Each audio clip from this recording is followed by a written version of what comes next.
La reforma laboral va ahora, Felipe, a la plenaria del Senado y queda tiempo suficiente porque quedan 3 semanas hasta el 20 de junio de plazo para que la plenaria del Senado la apruebe.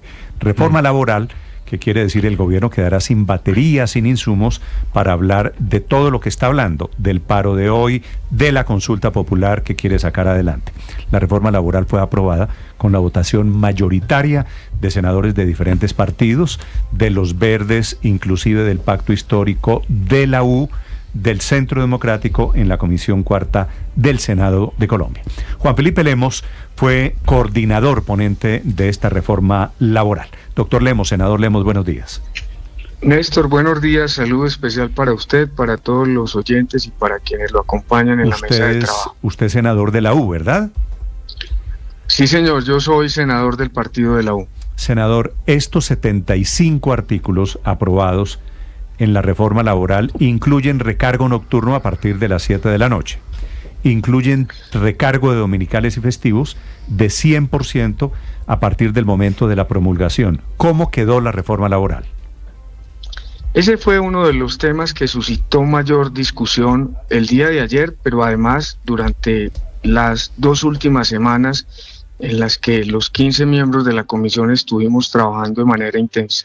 Había una ponencia hasta el día lunes a las 12 del día, había un acuerdo de que en el tema de recargo nocturno excluyéramos a las micro y pequeñas empresas y que en materia de dominicales y festivos se reconociera el 100% por dominicales y el 75% de festivos, con el ánimo de equilibrar las cargas y proteger parte del tejido empresarial de Colombia, que son las micro y pequeñas empresas, que representan el 98% del 1.601.000 empresas que hay registradas en Colombia. Sin embargo, ayer nos derrotaron 8-7. En ese sentido, eliminaron la excepción que nosotros habíamos planteado en materia de micro y pequeñas empresas. Y finalmente, pues aprobamos la ponencia porque el interés, Néstor, que tenemos, usted lo acaba de advertir, es dejar sin discurso al gobierno nacional para que la gente en la calle entienda que el Congreso de la República no va a entregar su prerrogativa legal y constitucional de debatir y votar y aprobar los importantes proyectos de ley que se están tramitando en el Congreso. Senador, pero al final el mensaje que queda no es que el gobierno se está saliendo con la suya, presionando con una mano en la consulta, con la otra en el paro al Senado para que el Senado termine aprobando la reforma laboral que el gobierno quiere y no la que surge de los acuerdos con diferentes sectores en el debate legislativo? Ricardo, no por una razón, porque de todo lo que debatimos y discutimos nosotros, los 2 únicos puntos donde el gobierno nacional de cierta manera logró su cometido fueron en el recargo nocturno y en dominicales. Pero si usted revisa el texto de lo aprobado ayer, se dará cuenta, por ejemplo, que eliminamos la prohibición del contrato sindical. El gobierno, por hacerle caso a los grandes sindicatos, quería eliminar una figura que está sustentada en la Constitución y en los convenios de la OIT. Eso, por ejemplo, logramos sacarlo de la ponencia. Logramos mantener un tema álgido en la discusión, que el contrato de aprendizaje continuara como un escenario pedagógico de acompañamiento a la formación de los aprendices y de puente entre la universidad o las instituciones educativas y la primera actividad laboral de los muchachos. Ellos querían convertir eso en un contrato laboral y nosotros nos mantuvimos firmes en que siguiera siendo un contrato especial de aprendizaje.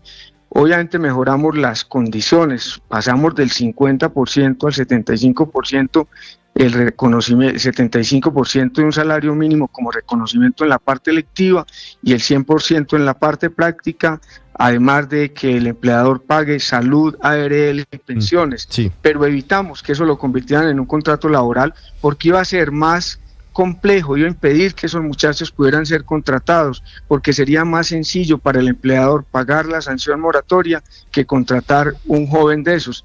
Otro ejemplo, Sí, señor. querían ellos en la ponencia de Cámara que el derecho laboral privado se aplicara a los trabajadores oficiales y establecían una dualidad que en la normatividad colombiana no existe y tampoco en la jurisprudencia constitucional. Eso lo bajamos de esa ponencia y de ese proyecto que venía de la Cámara. Otro elemento principal, querían asimilar el procedimiento disciplinario y querían también establecer ese mismo procedimiento para el despido con justa causa, volviendo más engorrosa la labor de los empleadores y cambiando la naturaleza jurídica del despido sin justa causa.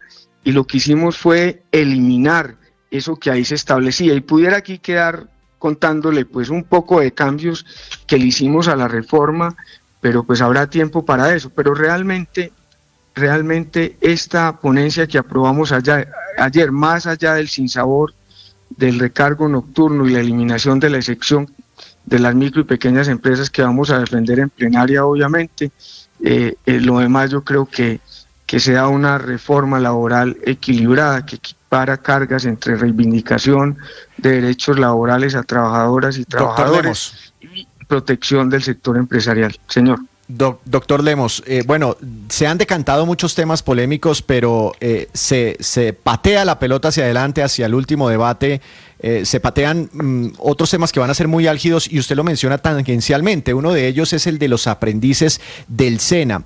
Ustedes se cuidaron o en la ponencia quedó establecido de que mejorar los pagos a los aprendices del SENA tal vez no termine siendo más costoso para un empleado que pagar la multa, es decir, si es más barato pagar la multa que contratar al aprendiz del SENA o vincularlo, pues muchos empresarios se inclinarían por pagar la multa porque pues se quitarían muchos dolores de cabeza, así de sinceros tenemos que ser. Precisamente eso lo hicimos el ejercicio económico, si me permite. La monetización, que es la sanción que pudiera pagar un empleador por no contratar un aprendiz del SENA, con lo que está establecido en la reforma queda en 2.135.250 pesos mensuales. En el escenario que venía de Cámara, de cambiar la naturaleza jurídica del contrato de aprendizaje a un contrato laboral, eso significaba pagar en la parte electiva 1.580.000 pesos y en la parte práctica 2.149.000 pesos. Es decir, en el escenario que propone el gobierno y quienes lo defienden, sería mucho más costoso para un empleador contratar un aprendiz del SENA, si eso lo hubiéramos dejado de esa forma, eso no iba a generar ningún incentivo a los empleadores porque iban a preferir pagar la monetización, que es de 2.135.000 pesos. En el escenario que planteamos nosotros y que aprobamos, quedó en la parte electiva el 75%, es decir, se le paga 1.300.000 pesos mensual a cada aprendiz del SENA. En la parte práctica 1.658.000 pesos aproximadamente, y lo que hacemos es reducir esa carga prestacional que querían imponer. En la práctica, hablando de tiempos y hablando de política, ¿usted es optimista de que la reforma laboral salga adelante y sea ley de la República? Se lo pregunto porque ustedes han trabajado muy duro en la Comisión Cuarta. La próxima semana seguramente se va a debatir y se va a votar en la plenaria del Senado y luego viene la conciliación con la Cámara, que no se ve fácil. ¿Usted es optimista en que sí saldrá la reforma laboral adelante? Yo creo que en el Senado de la República va a salir adelante por una razón, porque el presidente Petro quiere utilizar de cierta manera las dificultades que han tenido sus reformas de trámite en el Congreso para tenerlas como su firma de distracción, para querer avanzar en esa campaña política electoral a través de la consulta popular. Si el Senado aprueba esta reforma, el presidente Petro se quedará sin discurso en la calle y sin elementos para seguir impulsando una consulta que no es necesaria. Pero usted ya doctor Lemos, ¿ya tienen alguna clase de cuentas de cómo están las fuerzas, cuántos votos hay en el Senado, en la plenaria? Pues si el Centro Democrático, el Partido de la U, el Partido Conservador, Cambio Radical y Partido Liberal, que ayer votamos todos, en la Comisión Cuarta, lo que sucedió en la Comisión Cuarta se mantiene, yo creo que la reforma en el Senado no tendrá ningún inconveniente en esto. Es decir, estamos hablando de más de 60 votos en el Senado. Sí. Sí, señor, aproximadamente. Y después vendrá conciliación entre Cámara y ahí Senado, es donde ¿verdad? se puede enredar la cosa, ¿o no? Todo depende, porque realmente los puntos de honor del gobierno nacional son dominicales y festivos y el tema de la jornada laboral. Y eso quedó desafortunadamente como ellos lo pretendían. Nosotros insistimos en lo de las micro y pequeñas empresas, pero si eso no cambia no habrá mucho que conciliar y no creo que ellos se vayan a oponer a eso porque eso fue lo que acordaron y aprobaron en la Cámara de Representantes. Sí, en cualquier caso, pues ya los tiempos están muy apretados. 20 de julio tiene que estar lista Junio, y además, Paola. sobre todo, conciliada. Junio con N. 20 de junio tiene que estar lista, conciliada y aprobada en el cuarto debate, el debate que le falta, más la aprobación, por supuesto, en el Senado. ¿Usted sí cree que van a dar los tiempos y dado, digamos, que para este último debate quedan y tiene que pasar ahora por lo menos unos 8 días? Es que aquí nos toca pensar más allá incluso de nuestras creencias y convicciones políticas personales. ¿Qué le conviene más al país? ¿Una reforma laboral regular? Porque esta no es una buena reforma, eso debo decirlo con claridad. ¿O una consulta popular en la calle que agite las banderas de la división, la polarización, que sea utilizada como sofisma de distracción para desviar la opinión y alcanzar unos réditos electorales que no se alcanzaron por el gobierno a través de su gestión? Yo creo que el Senado de la República tiene la madurez para entender eso y va a hacer lo que esté al alcance de sus posibilidades para sacar adelante la reforma laboral y evitar eso. Senador Lemos, gracias por acompañarnos esta mañana, por explicarnos el contenido de cómo quedó aprobada esta reforma laboral. Muy amable.